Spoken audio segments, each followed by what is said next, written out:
Hello and welcome to Views on News. I am Jawad Tehami. DGISPR Lieutenant General Ahmed Sharif Chaudhry says, let me quote, Balochistan is part of Pakistan and can't be separated from it. Indian proxies providing full financial support to Balochistan Liberation Army, Fitna Hindustan.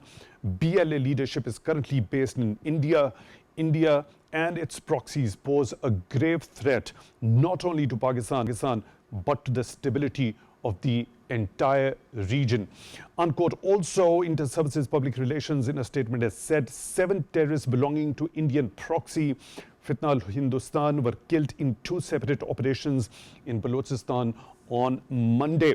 Earlier, we saw Prime Minister Shehbaz Sharif addressing the Grand Jirga in Quetta and highlighted how terrorist groups supported and financed by India have intensified efforts to bring instability and undermine peace in Balochistan.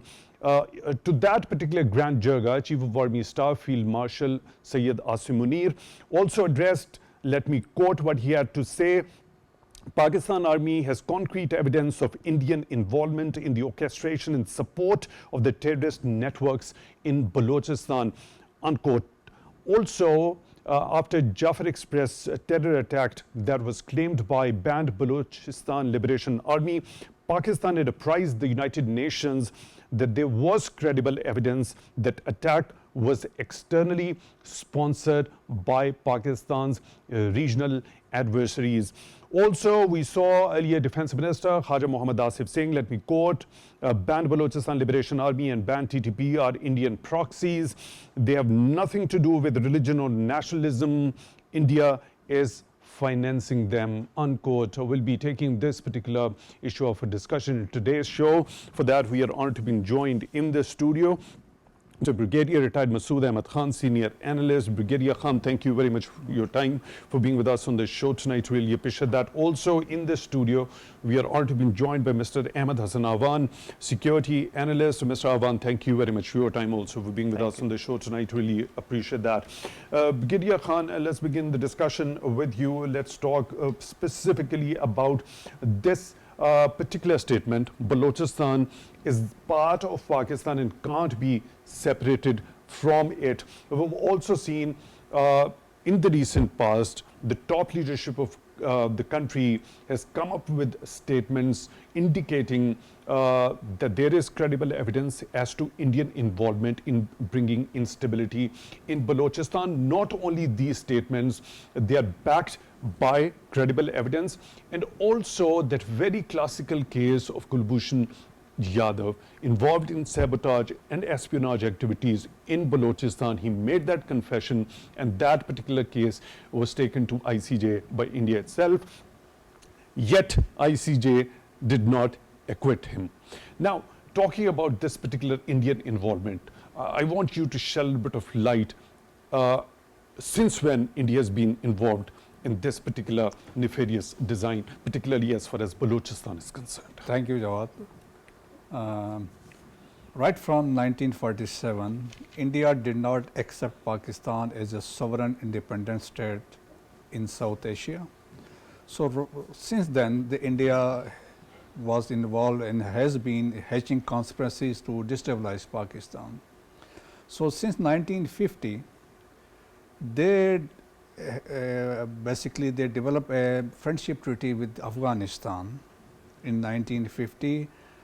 And basic aim of having those friendship treaty with Afghanistan was to get control of Afghanistan, and subsequently still problem inside Pakistan. So we saw then activity right from 1950 onwards. Then it was Pakhtunistan issue. It was this the Indians, they supported this issue, and alongside with Afghanistan, and subsequently Balochistan People's Liberation Front was formed in Balochistan for so-called rights, and basically it was a separatist movement or organization.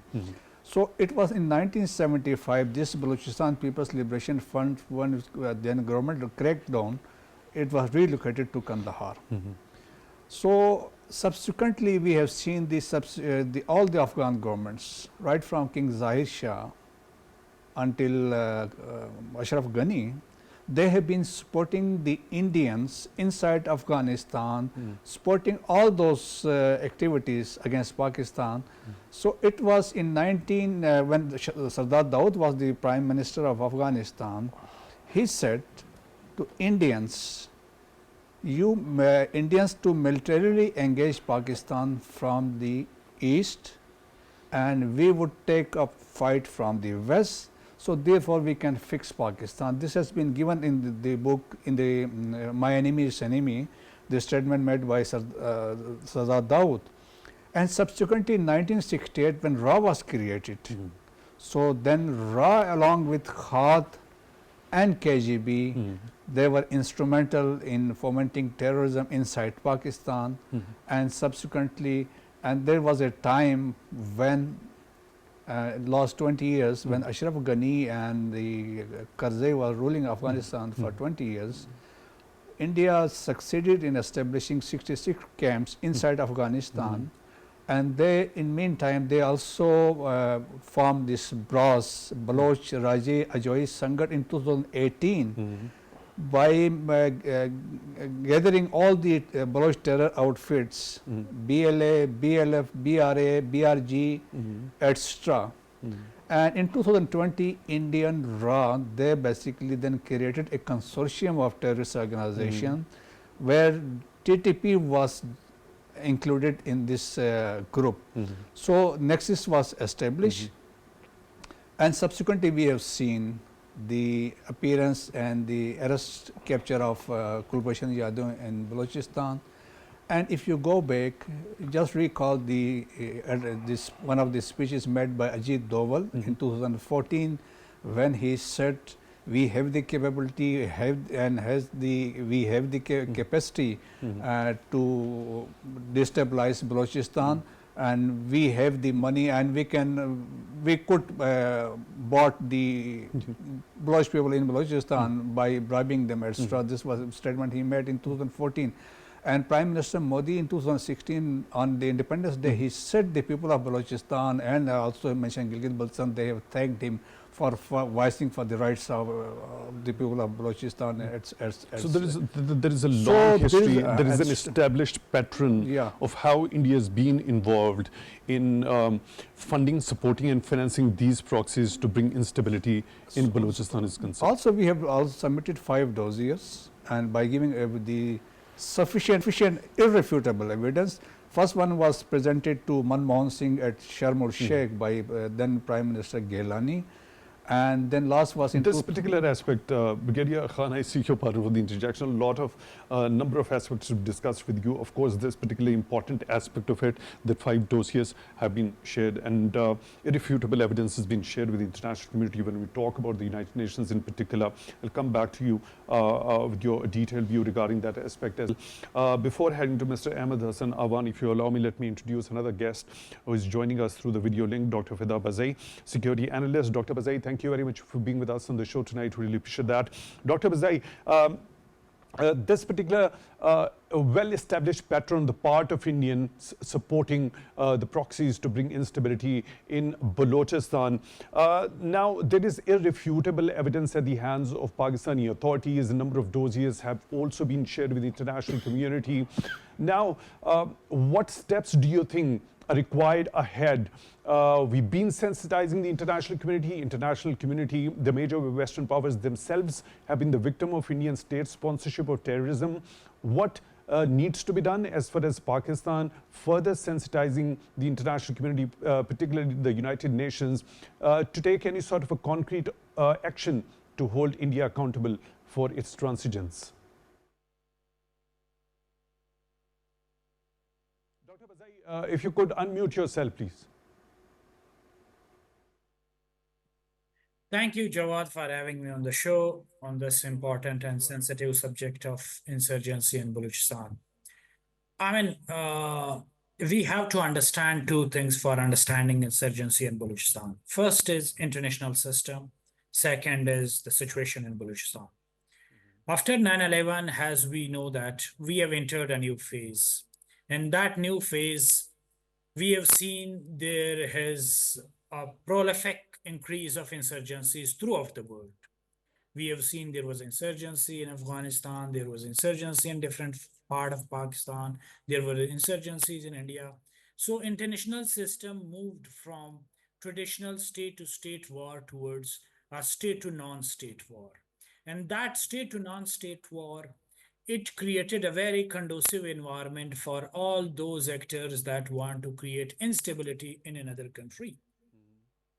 While living in South Asia, we have been having an history with India, which is not hide from anybody, that they are not sparing any chance to exploit any weak point in Pakistan's security. So once it we entered into this phase of international system where there was not much space for state to state war, as we have seen in last month what happened here, that state to state war is not a good option for India. India could not hegemonize this region through state to state war.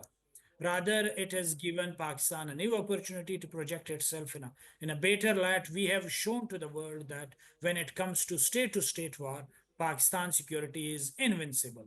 Nobody can, nobody can threaten your security through traditional means.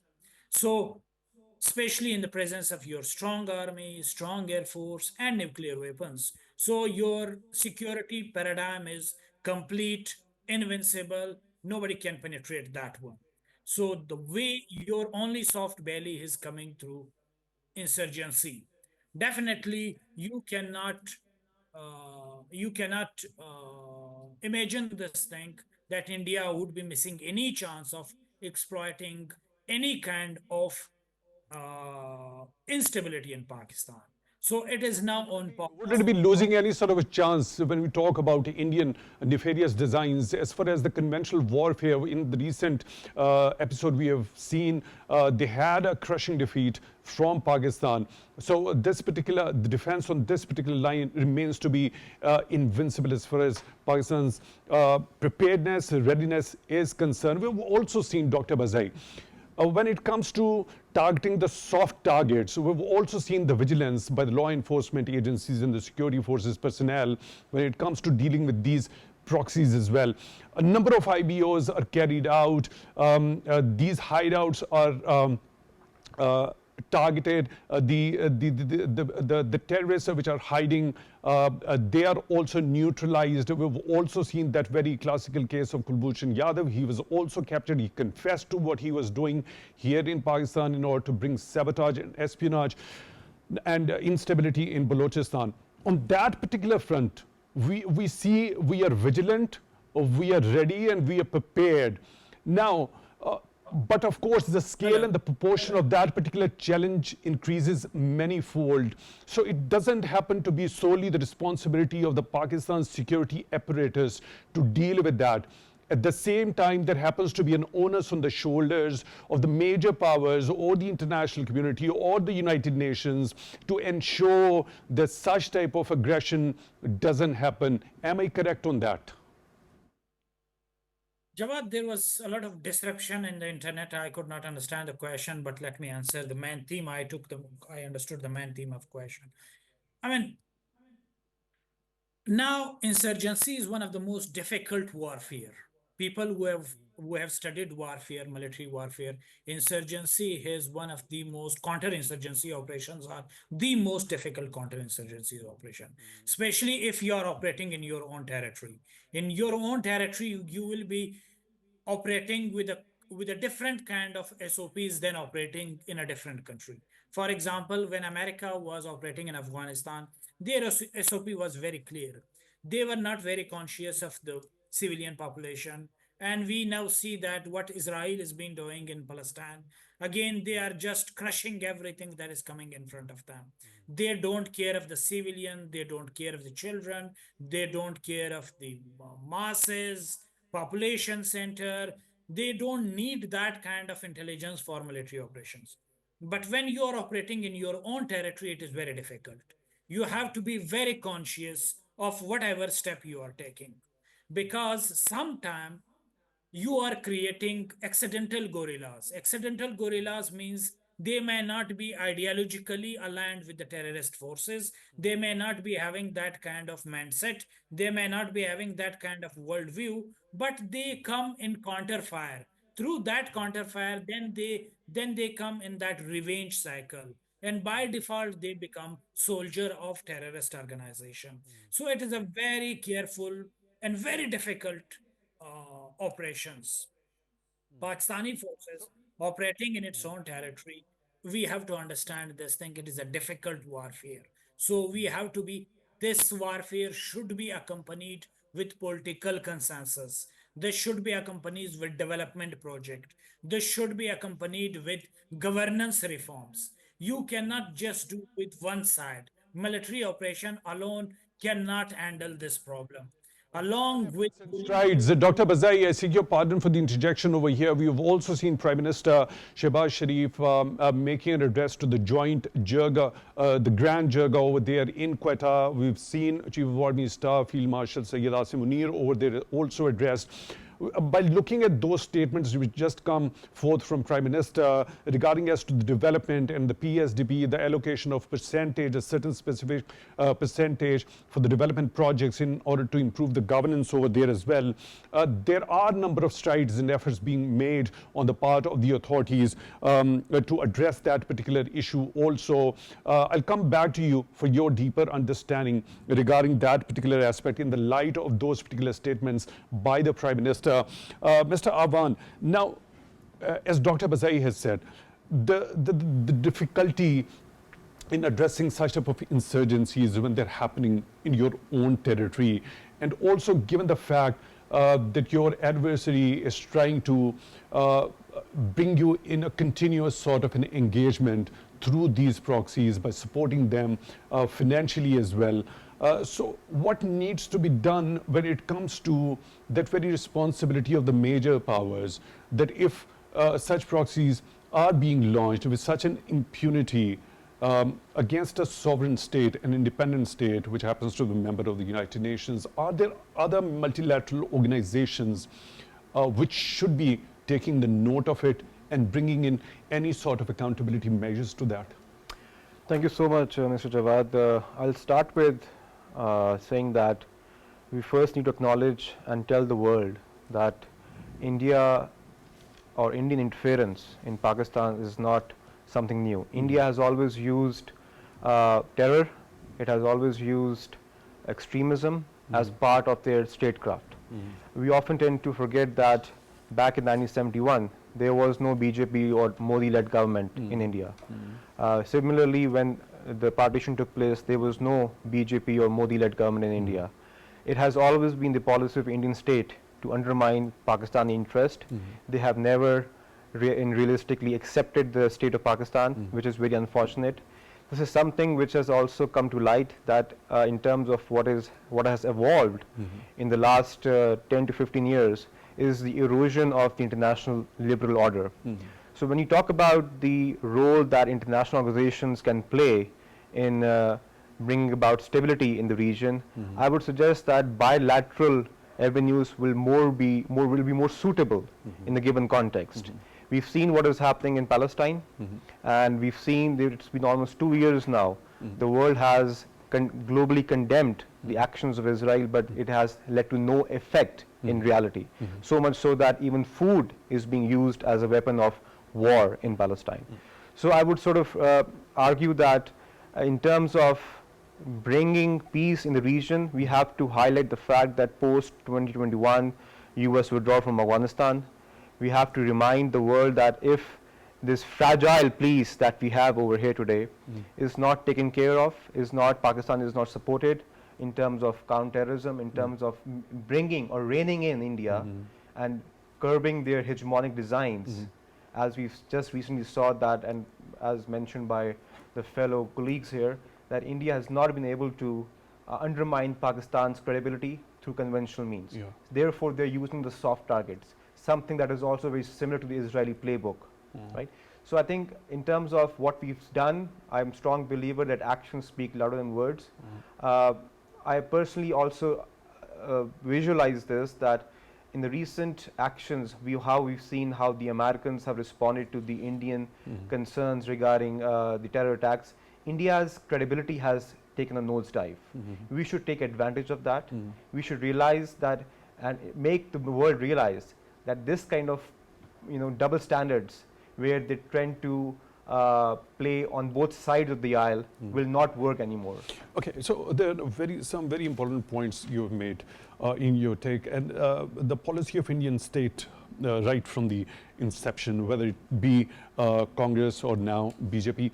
But if we try to compare both of these, whenever they had been in power, don't you think after BJP specifically came into power, after Bharatiya Janata Party came into power back in 2014, after that, this is the third consecutive term they're holding power over there, don't you think the number of false flag operations, this particular nefarious disinformation campaign that was also busted by EU Disinfo Lab as well, the intensity, the frequency of all those nefarious designs and actions on the part of Indians have increased manifold as compared to what used to be under any rule of Congress? Well, you're right about that, and the reason behind that is because previously when it used to happen, India's government used to get away with it, and increasing that has emboldened their government that they can get away with it because of their economic size, commercial attraction, etc. But now I feel that this is a right moment, that India's credibility has taken nosedive. We should take advantage of that. India's increasingly bullying of the neighborhood, including states like Nepal or even Bangladesh, is evident to everyone.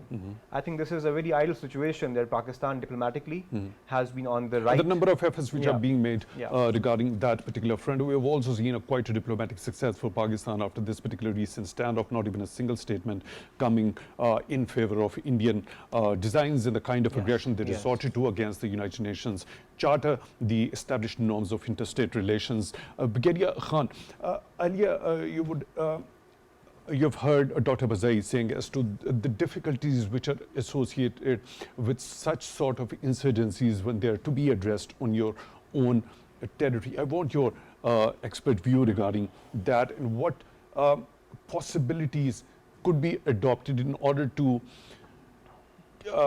address all those things which could come as an obstacle or a hurdle in the way while operating on this particular front as far as dealing with this, such insurgency is concerned. When we talk of Balochistan, basically, generally otherwise, it is very difficult to identify between foe and friend, especially when you are operating against, in your own country, they too against a terrorist outfit. So it is very difficult to identify them. So that is one important factor. That's why there is a requirement of having interaction and links with the locals at a grassroots level. That is a understanding, this is a requirement. At the same time, when we talk of Balochistan, we have many issues as far as these counter-terrorist operations are concerned. Look, there is a concept of A and B areas. The A area, basically it is area under the police jurisdiction, B are under the levies jurisdiction. So 84% of the Balochistan is basically looked after by the levies. So levies are basically, they are responsible, answerable to the local Sardars and Nawabs. So mostly when we talk of their performance, that is pathetic. So total strength of in Balochistan, the strength is 83,000. And the budget is in billions, but the output is unfortunately, still they look towards Frontier Corps and the Pakistan Army to react. And we recently saw there was an incident in Barkhan where the bus was stopped and the terrorists they started killing after identifying the passengers. The nearby levies post was about 200 meters away, but they did not react. So it was FC which reacted. So there is an issue of capacity building and operational capabilities, capacities of these levies and police of force.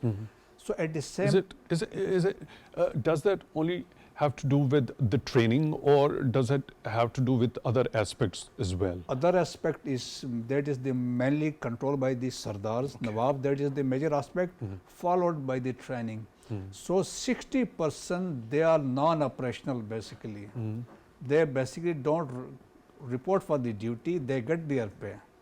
Since I said they are answerable, they are Sardars. basically the concept which has been borrowed, that was the sentiment concept introduced by the Robert Sentiment then, and he allowed basically the conscription of these levies to Nawabs and Sardars just to appease them. That was the concept. So, in addition to that, as I said, the capacity issue, and then there are several other factors. The socio-economic development is required at different places, but at the same time, the Sardari system is again one of the factors which is affecting the security situation in Balochistan.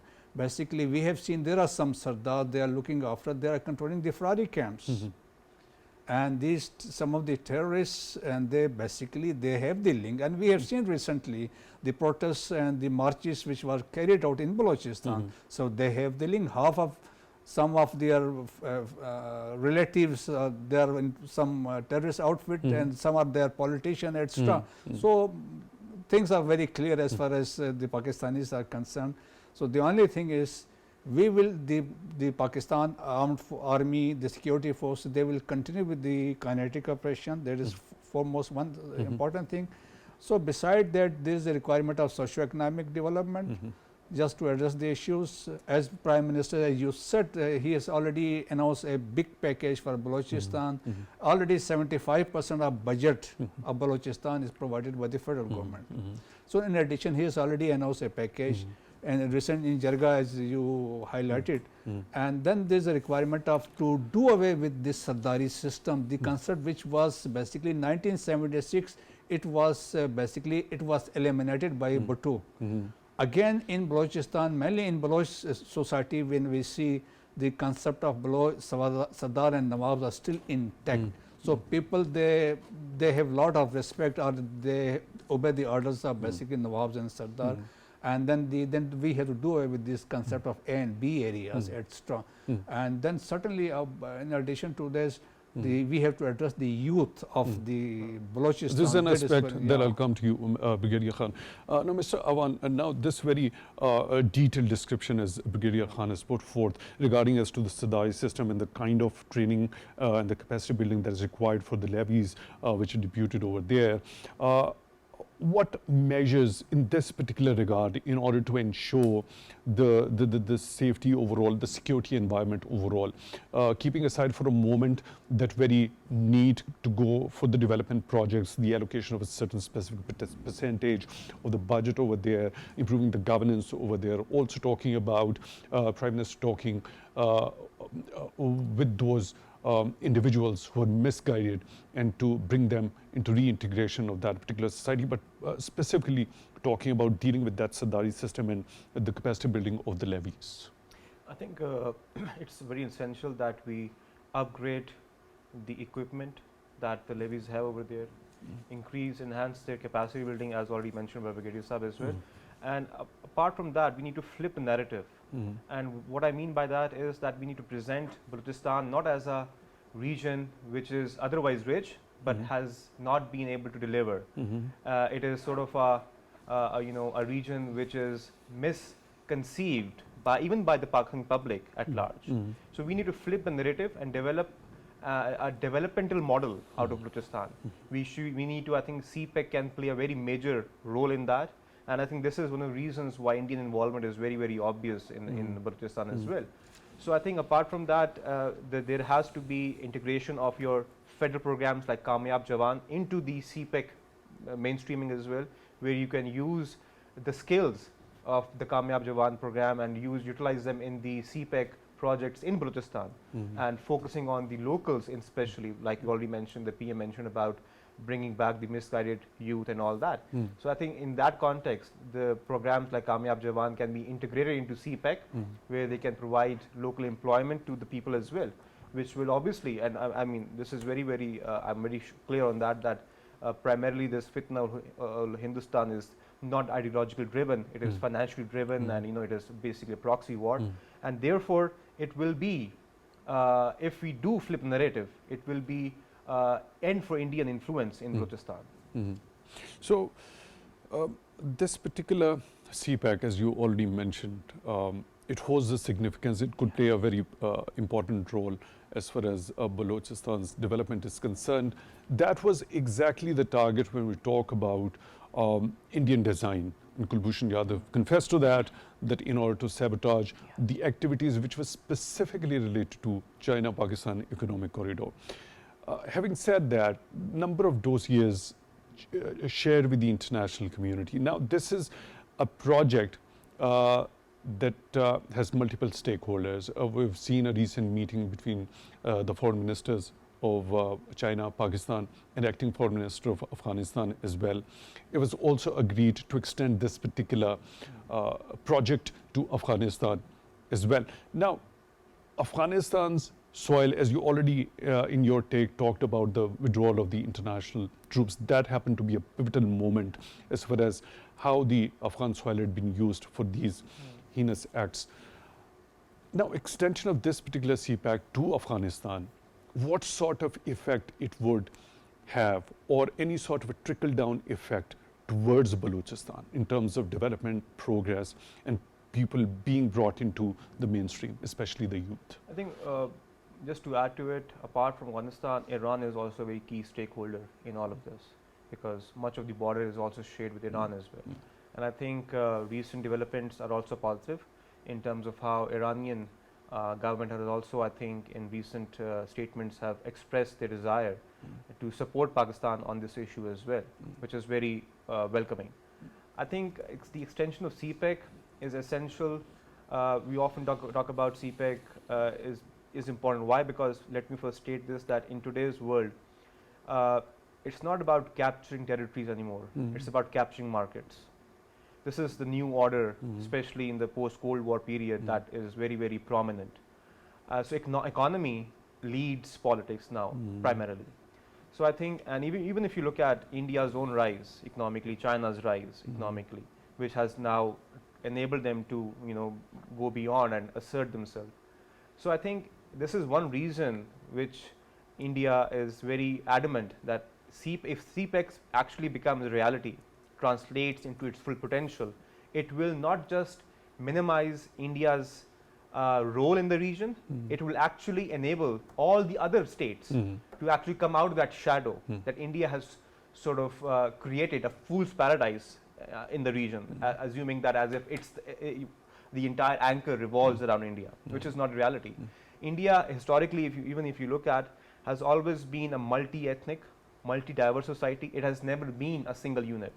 Regions have prospered together with cooperation and coexistence. So I think it is very, very important that we should not lose sight of history. As for the Afghanistan region is concerned, Afghanistan is also looking for opportunities. I think one of the common goals that Pakistan and Afghanistan, along with Chinese mediation, can come together is actually the expansion of CPEC into Afghanistan. I think that will be a game changer in terms of bringing about the youth in this region, utilizing their full potential into something which is constructive. And it will minimize the recruitment ability of these proxies to utilize them against Pakistan interests and create regional instability. Right, Brigadier Khan, the prospects of CPEC, specifically talking about bringing development prosperity for Balochistan. Peace and stability in Afghanistan means peace and stability in Pakistan. That is very important. No connectivity of linking Afghanistan to Central Asia. The Balochistan is providing the shortest energy corridor to Central Asian republics. So today, 80% of jobs in Balochistan are given to the Baloch. Those are having the domiciles of Balochistan. So any developments inside Afghanistan, connectivity with Central Asian Republic, certainly it will benefit the Balochistan, the people of Balochistan. But at the same time, let's understand it.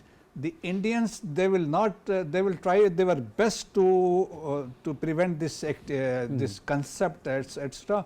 Because they previously, when the Chabahar was developed, so they developed a road, Zaranj, Dilaram, then linking to Herat, Dilaram to Kabul, Kandahar, Kabul, Mazar Sharif, and then the Uzbekistan. That was the concept. The concept given by the Indians to bypass CPEC, to give an alternative route to Afghanistan. That was the concept by the Indians introduced. So it is a serious setback for the Indians now.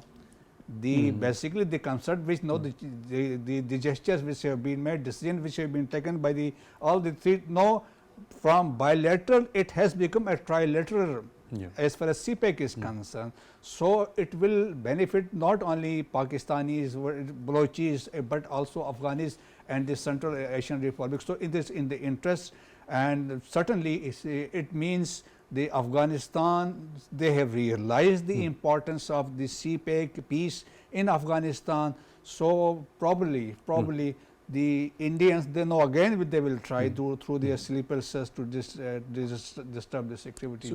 Right, Brigadier Khan, how far-reaching an impact do you think the recent pronouncement, the public pronouncement on part of the key commanders of the Afghan Taliban, Saeed, that going against the security forces of Pakistan and attacking Pakistan is forbidden?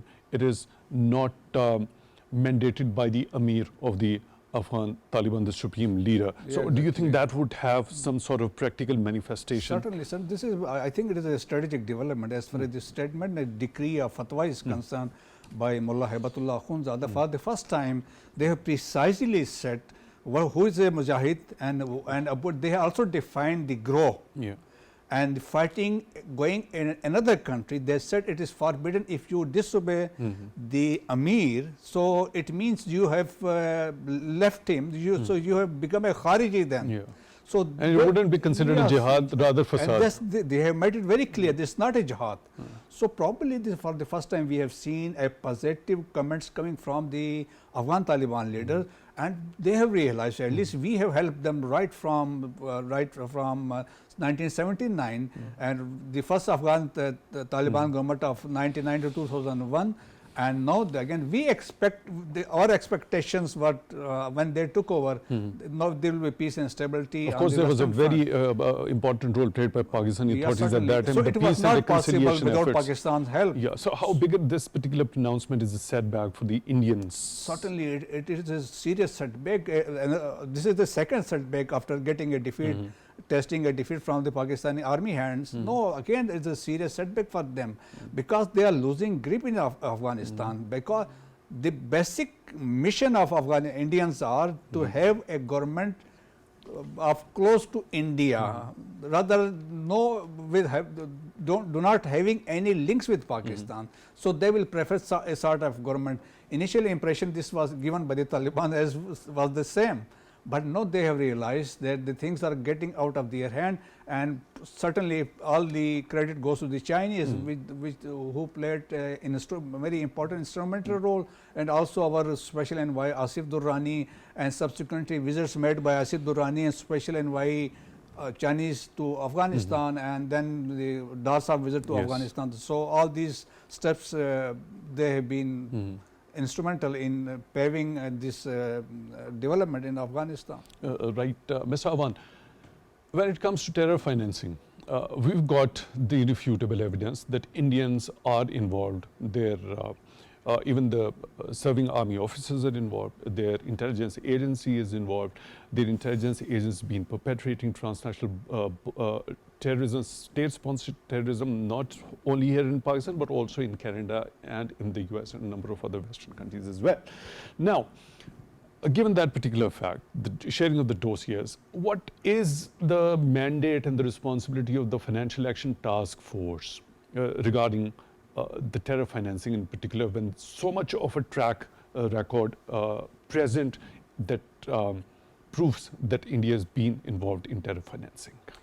I think before I directly answer that question, I just want to also, highlight the fact that India, through its faltering democracy, has elected an extremist government. This is not a very small episode that has taken place. This is significant. Why? Because the election or the coming to power of BJP, RSS next into power is very, it reflects the mindset of what extremism can do to a society. I think the episode of the Babri Masjid is in front of us. So in terms of the FATF, I think there is more than sufficient evidence to prove that India's involvement in terror financing. The state structure actually thrives on terrorism and extremism. This has now become their political mantra of the current government in India as well. So I think there is irrefutable evidence of India's involvement. Like you already mentioned that we have How done does the FATF dossiers. goes about it? Sorry? How does FATF goes about it if such an evidence is present against a country? I think the FATF is also very politicized. We have to also recognize the fact that FATF is not only a Politicized in what? in terms of favoring the countries Because their of the allies. influence of the major powers? Yes, But definitely. since, that is exactly the point, since they've been the victim themselves, so do you think similar sort of approach being followed by FATF, or there might be a little bit of change in that, or realization there? From the US perspective? As far as that influence of the major powers is concerned, Yes. since they've been themselves Yes, the yes. victim of Indian state sponsorship Yes. of terrorism, of course Right. there was finance. I think Now, yes. I think the recent embarrassment that India had to face diplomatically is actually a symptom of that. That India's extension of terrorism is not acceptable. Like you already mentioned, transnational events that took place in terms of the Hardeep Singh episode in Canada, in US as well. I think even in Australia as well. So I think there is now the patience is running out in the Western circles, and increasingly the recent diplomatic snub that India has received is actually a symptom of that. And I think increasingly, like I already mentioned in the beginning as well, this is something that calls for an opportunity for Pakistan to cement our position and actually make sure that India does not rise up from this embarrassment. Right, Brigadier Khan, one last quick question as your closing remarks regarding how crucial important is to enhance the engagement with the tribal elders and leaders over there in Balochistan in order to address this particular evolving security situation. We have already seen recently visited by the Prime Minister, then by the Chief And of he has Army Staff. emphasized that. They're emphasizing There similarly. has to be more and more Yes, of that. and today Prime Minister was in Peshawar, and certainly we have seen the senior army leadership. They are visiting different parts of the country and they are trying to take them on board.